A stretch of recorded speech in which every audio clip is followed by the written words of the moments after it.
Madam నమస్తే అండి. నమస్తే. ప్రస్తుతానికి సౌత్ అంతటా కూడా ముగ్గురు బిడ్డలు ఉండాల్సిందే, జనాభాను పెంచాల్సిందే. అప్పుడే కేంద్రం నుంచి మనకు రావాల్సిన నిధులు నార్త్‌తో సమానంగా మనకొస్తాయి.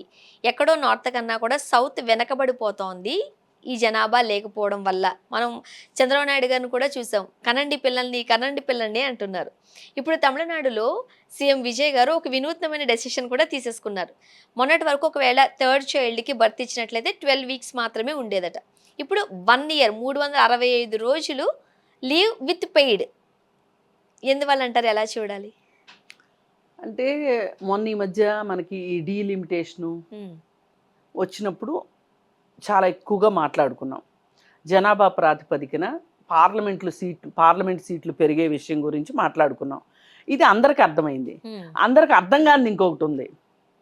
ఇప్పుడు జనాభా ప్రాతిపదికన నిధులు కేటాయింపు కూడా జరుగుతుంది. ఇప్పుడు మొత్తం భారతదేశంలో సౌతు, నార్తుగా ఉంది. సౌత్‌లో ఈ 5 రాష్ట్రాలు నుంచి హ్మ్. కేంద్ర ప్రభుత్వంకి జీఎస్టీ పన్నులెళ్తున్నాయి. పన్నులెళ్తున్నాయి. వాళ్ళేం చేస్తున్నారు? ఈ వచ్చిన పన్నులన్నిటిని ఎవరికి ఎంత అవసరమో చూసి ఆళ్ళకంత కేటాయిస్తున్నారు. అయితే ఇక్కడ నేను సౌత్‌లో ఒక రాష్ట్రం నుంచి నేను రూ. 100 పంపించాను కేంద్రానికి. హ్మ్. రూ. 100 పంపిస్తే నాకు ఇక్కడున్న జనాభా ప్రకారంగా నా అవసరాలకు తగ్గట్లు నాకు రూ. 100లో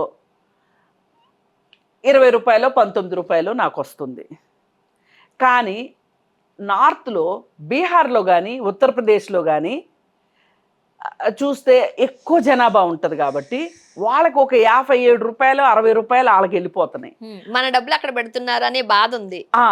మరి వాళ్ళు మనం రూ. 100 ఇస్తే వాళ్ళు ఎంత ఇస్తున్నారు అని చూసుకుంటే వాళ్ళు తక్కువ ఇచ్చి ఎక్కువ తీసుకుంటున్నారు. మనమేమో ఎక్కువ ఇచ్చే తక్కువ తీసుకుంటున్నాం. ఇది కాస్త ఈ ఆర్థిక విషయాలు తెలిసిన వాళ్ళకే అర్థమయ్యాయి. అందుకని ఆ డైలాగ్ మీద ఎవ్వరికీ పెద్ద ఆందోళన రాలా. ఈ నిధులు ఇలా అవుతున్నప్పటికీ కూడా ఇది పెద్ద ఇబ్బందికరం కాల.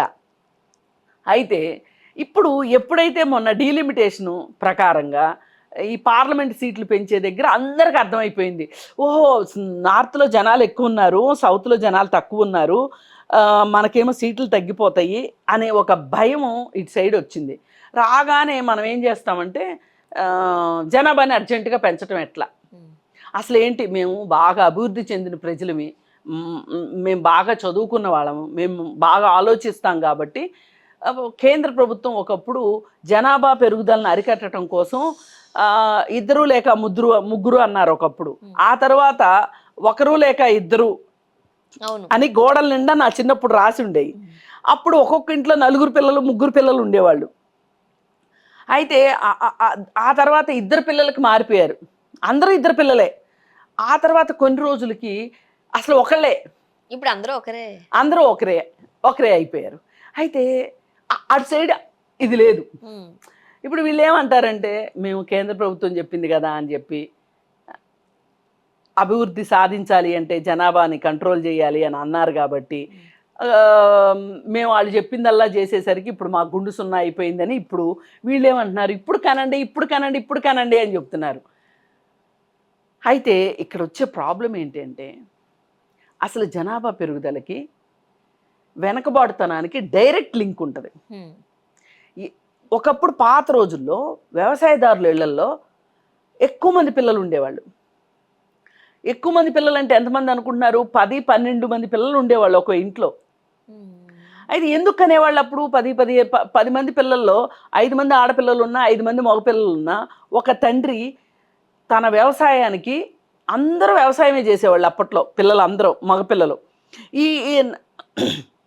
నేను వ్యవసాయం చేయటానికి నేను ఎంత ఎక్కువ పొలం పండించి మళ్ళీ పొలాలు కొంటే పొలమే ఆ రోజుల్లో ఆస్తి. ఆ తర్వాత కొన్ని రోజులు పోయిన తర్వాత ఏమైంది, చదివించడం మొదలెట్టారు. కొంతమంది ఏమో వ్యవసాయం చేయటం, కొంతమంది ఏమో ఉద్యోగాలు చేయటం అని మొదలెట్టారు.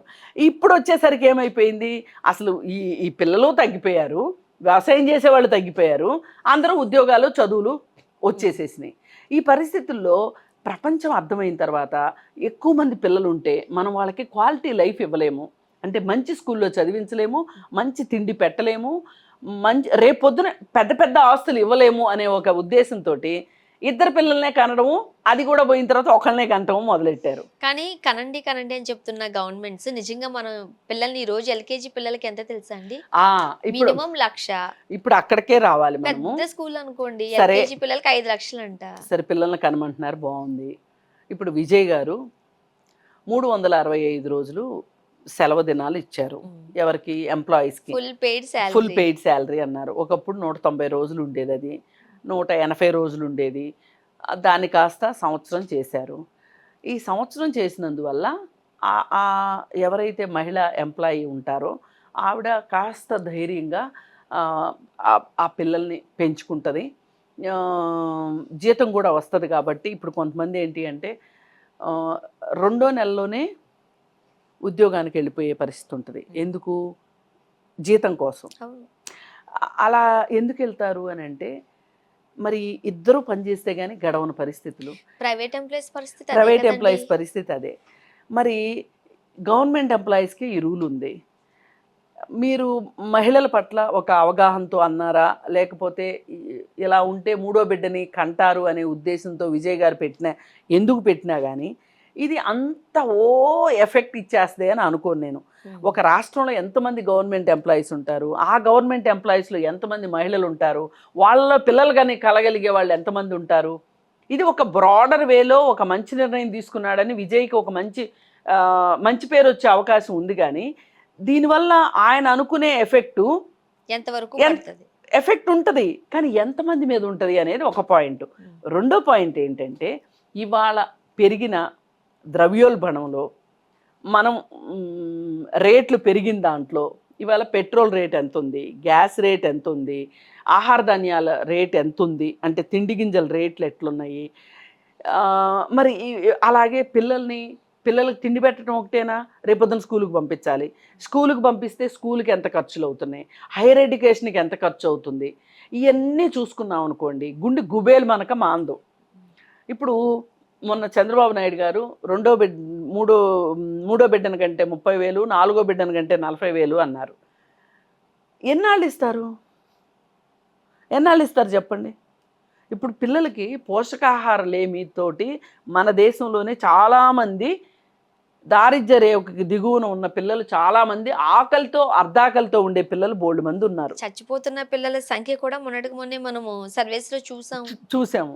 ఈ పరిస్థితుల్లో మీరు సంపదని కొంతమంది చేతిలో కేంద్రీకృతం అయ్యేటట్లుగా చేయటము, ఇప్పుడు అదాని అంబానీ అట్లాంటి వాళ్ళు ఎవరైతే ఉన్నారో కొంతమంది వాళ్ళ చేతుల్లో దాదాపు 40% ఓ ఇద్దరు ముగ్గురు చేతుల్లోకి వెళ్ళిపోతున్న పరిస్థితుల్లో మిగతా వాళ్ళందరికీ చాలా తక్కువ వెళ్తున్న పరిస్థితి. అంటే ఎక్కువ డబ్బునేమో తక్కువ మంది తీసుకుంటున్నారు, తక్కువ డబ్బునేమో ఎక్కువ మంది తీసుకుంటున్నారు.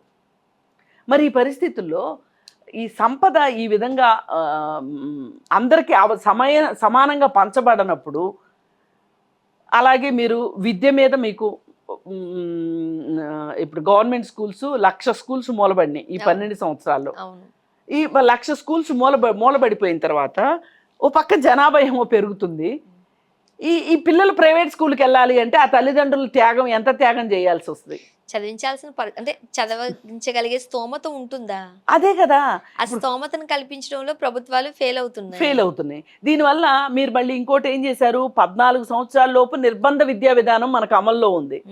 మరి అసలు తల్లిదండ్రులు ఏ స్కూల్కి పంపించాలి, ఆ పిల్లల్ని ఎక్కడికి పంపించాలి? మరి గవర్నమెంట్ హాస్పిటల్స్ పరిస్థితి ఎట్లా ఉంది, వైద్యం ఎట్లా, తిండి ఎట్లా, ఇవన్నీ ఉన్న ఈ పరిస్థితుల్లో ఇప్పుడు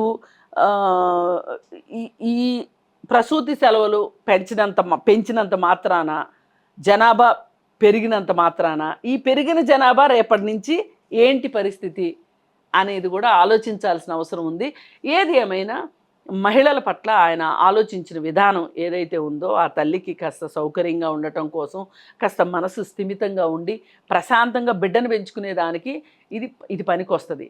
కానీ ఏ మాత్రం అవకాశం ఉన్నా ఒక్క నెల కూడా ప్రసూతి సెలవులు కి జీతం ఇవ్వని ప్రైవేట్ కంపెనీల మీద విజయ్ గారి వైఖరి ఏంటి, ఈ దేశం మొత్తం మీద అందరు ముఖ్యమంత్రుల వైఖరి ఏంటి అనేది తెలియాలి. తెలియాల్సిన అవసరం ఉంది. ఇవాళ కొన్ని సాఫ్ట్వేర్ కంపెనీలు మీరు పిల్లల్ని ఎప్పుడు కంటారో రాసివ్వాలి అని అడుగుతున్నారు, అవును. మీ ఫ్యామిలీ ప్లానింగ్ ఏంటి అని అడుగుతున్నారు. ఉద్యోగం ఇవ్వాలంటే ఉద్యోగం ఇవ్వాలి అంటే ఎందుకు అడుగుతున్నారు వాళ్ళు ఫ్యామిలీ ప్లానింగ్? ఇప్పుడు ఈ ఉద్యోగంలోకి వస్తుంది, 3 నెలలు అయిన తర్వాత ఈమెకు ఒక ప్రాజెక్ట్ ఇస్తాం, మేము ప్రాజెక్ట్లో అవకాశం ఇస్తాము, ఆ తర్వాత ఇంకో 2 నెలలకు ఆమె ప్రెగ్నెంట్ అయింది అనుకోండి, ఈ పని అంతా ఎవరు ఈ చేయాలి? పని అంతా ఎవరు చేయాలి? మా ప్రాజెక్ట్ ఇన్ టైంలో కంప్లీట్ కాకపోతే ఏంటి పరిస్థితి అని. అందుకని మనం ఆశలేమో ఆకాశం అంతా, అవకాశాలేమో గోరంతా ఉన్న ఈ పరిస్థితుల్లో ప్రాక్టికల్గా ఆలోచించాలని చెప్పి కోరుకుంటున్నాను. థ్యాంక్ యూ అండి.